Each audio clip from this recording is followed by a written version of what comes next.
What is up, guys? I've got a different video for you guys this week. It's something that happened over the weekend. I'm sure a lot of you guys have already heard about it, but it's the vessel that capsized on the front side of the Coronado Islands. Now, why am I bringing this to you guys? Because I was on the vessel that intervened, and I've got a lot of clips and pictures I want to show you guys from that night, and I kind of want to break this down to you guys as to how it began for these two anglers, where we intervened in this. And when I say we, I mean the crew, man. They're the heroes in all this. We were just on the boat. I filmed a little bit of it, but they're the heroes. And then I want to talk about where we kind of parted ways with our guests for the time being. But to start this off, I want to start with the two anglers, and that's going to be Anthony Trussell and Steven Johnson. And their night began around midnight at the launch ramp in Point Loma. And their whole plan was to go get bait, jam out to the 371, get on those big bluefin that are chewing, and start fishing. So they end up going and get bait. They make it to about the Coronado Islands, and they realize their bait's all dead. So they turn it around, they scoop all that dead bait out, throw it on the back stern, on the transom stern area, and they get back and go get more live bait. So their plan with the dead bait was to chunk that up and use it for chum, kind of keep it lively. They reached the Coronados now around 3 a.m. They realize they're not going to get to the 371 for that gray light bite, and they kind of make the decision to stay there and fish calico bass. It just didn't work out the way they wanted it to, and quite honestly, they're lucky they stayed there. So Anthony told me that he made a cast with the bait and fished for about 5 minutes, and the next thing he knew, they took a wave over the stern of their boat. And it was a lot of water, enough water to make them panic and start bailing water. And Steven ends up grabbing his radio, his handheld radio, a radio he wasn't going to bring on the trip in the first place. He brought it just to have a backup radio, which is huge. And he puts out a mayday with their location. Now, as soon as he puts that mayday out, their boat capsizes, the radios are gone. They're done. They have no access to any handheld or portable radios to make calls out and give more details as to what's going on. So we're gonna jump to the backside of the Coronado Islands now. That's where we're sleeping. And we're on the PrimeTime, and we got Jake Griffin upstairs. He's the second captain on the PrimeTime. He's sleeping up by the radios. We got Brandon Williams on deck. He's taking night watch. And then Jake Frez is downstairs, the first captain. He's downstairs sleeping. That mayday goes out. Instantly, Jake Griffin's upstairs and awake and paying attention, trying to figure out what's going on. All he heard was front side Coronado Islands, and that's it. And he hears the Navy trying to reach this boat, trying to get them to answer back, and they're not answering back. The Navy's approximately 40 minutes out. Now, Jake Frez is in the loop. He's upstairs trying to figure out what's going on. He gets on the radio and radios over to them if they want them to assist, because we're much closer. They say, yes, please go. So next thing we know, we're pulling the anchor and we're moving to the front side of the island. Now, we got no location on these guys, and it's literally just the crew that's up right now. And they're checking the front side, trying to find them. And luckily, their lighting didn't go out when the boat capsized, and they were able to spot that in the middle of the night in the water. They pull in, they start backing down. Now we're all up. We're trying to figure out what's going on. And as I'm walking to the stern of the boat, I see a boat that's capsized with two guys sitting on the hull of the boat, the bottom of the boat. They're just sitting there bobbing up and down in the water. And I immediately start filming. I take my phone out and start filming, see what's going on. And in the video, you can even hear me say, boy, those sure look like boilers behind them.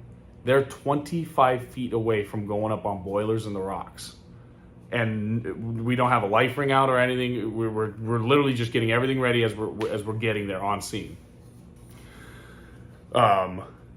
We get the life ring tied up. Again, the crew, gets the life ring ready. And they throw it out there. The first person onto our vessel is Anthony. He jumps out, grabs a life ring, they pull him into the boat, get him on deck. Now, my video cuts out here because the crew's so focused, and which is 100% what they need to do. They need to get Steven in the boat now because he is drifting dangerously close into those rocks. So they're trying to get him in the boat. I immediately go to, hey, Anthony, you got to strip all those wet clothes off. We got to get dry clothes on you now. So I go downstairs, I get him some of my clothes, throw them on him, and by the time I come upstairs, Steven's on the boat now, and we're slowly getting away from where their boat's at. You can kind of just see it fading away and going up on the rocks in the background.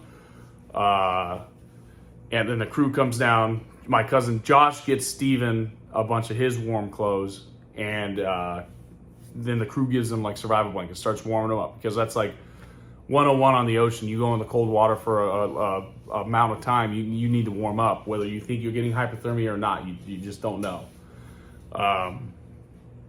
So from there, we kind of jet out. We start communicating with the Coast Guard. The cutter finally gets there like 20 minutes after we get them, and they send a dinghy over to us, and we transfer Steven and Anthony safely onto the dinghy, and there they go. So the conclusion, I talked to Anthony. I haven't talked to Steven yet, but I talked to Anthony, and the conclusion is that there was too much weight in the stern of the boat. They had their ice back there. They had all that dead bait and a couple other items back there. So that caused like an uneven distribution of weight in that boat, which the stern took that wave over, and that's what caused it. And it was, from their words, a rogue wave, which is a bigger wave than the normal waves they were seeing. And the front side of that island can get a little nasty because it's got nothing blocking any of that weather coming in. So, and there was a pretty good swell that night.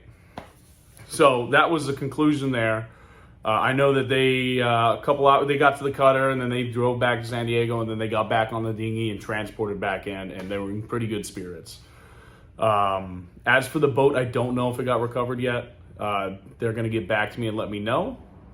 Other than that, man, it was just a lucky night for everybody, because there was a bunch of boats there that I think missed the call, and they, just like Jake, they were probably sleeping, and they got a guy down on deck and they just missed that call. We got very lucky that Jake had his radar ears on, heard that, immediately jumped into action. And those, I talked to Anthony, and if we had been 10 more minutes later arriving on scene, they would have been up on those rocks, and there would have been little to nothing we could have done. There's no way we could have we had a 55-foot boat. There's no way we could have got in there. They'd have to either swim out, and they're getting beaten against the rocks. It would have been very bad. If they would have made it to the 371 or did what they had planned, and that happened 50 miles south of the border, it's a whole different story. So they are very, very fortunate, and they know they are. Anthony was telling me that he thinks that there was some divine intervention, which, hell yeah, there could have been. But I do know he had 3 angels looking down on him on the PrimeTime. Those guys they held their composure the entire time. A lot of times people just get adrenaline dumps. They don't know, and they're just all over the place. Like, I was thinking about jumping in the water to go get Steven, but that wouldn't have been the move because the boiler's coming up in the current. I don't know the current or anything like that. They just kept their composure, stayed calm. They acted like they did that a million times, and it was just amazing to watch how a well-oiled machine that crew was. A big shout out to Jake, and Brandon. They hold their own out there on the ocean. They're real stewards of the sea. I can't say enough about them, man. I couldn't believe what I saw. And they put us on some fish. But we're going to finish this up. We'll get into the fishing. Other than that, man, I'm just really, really thankful that those guys made it out. They made it alive. This, as we all know, the sea is very unforgiving. And it's not that they did anything wrong. It was an accident. It happens. But we just... The whole purpose of this video, I want all the private boaters, even sport boat captains, but just pay attention to the little things. Make sure you guys are on your shit. You guys know what's going on. If you got some rough weather coming, maybe sit that one out. But just be careful out there, guys, man. The sea is unforgiving, and if this does anything, I hope it you guys double check your boat next time you go out. Just make sure everything's good. I want everyone to be safe and go bend some rods and kill some fish. That's all we want to do. So thanks for watching, guys. I'll get back to you guys with another video. We got some bluefin tuna fishing with Travis Strain, the Strainer family, the 3 strainers. And I got some more clips from PrimeTime. Like I said, those guys know how to fish just as well as they know how to save people. So stay tuned, guys, and we got some more content coming your way.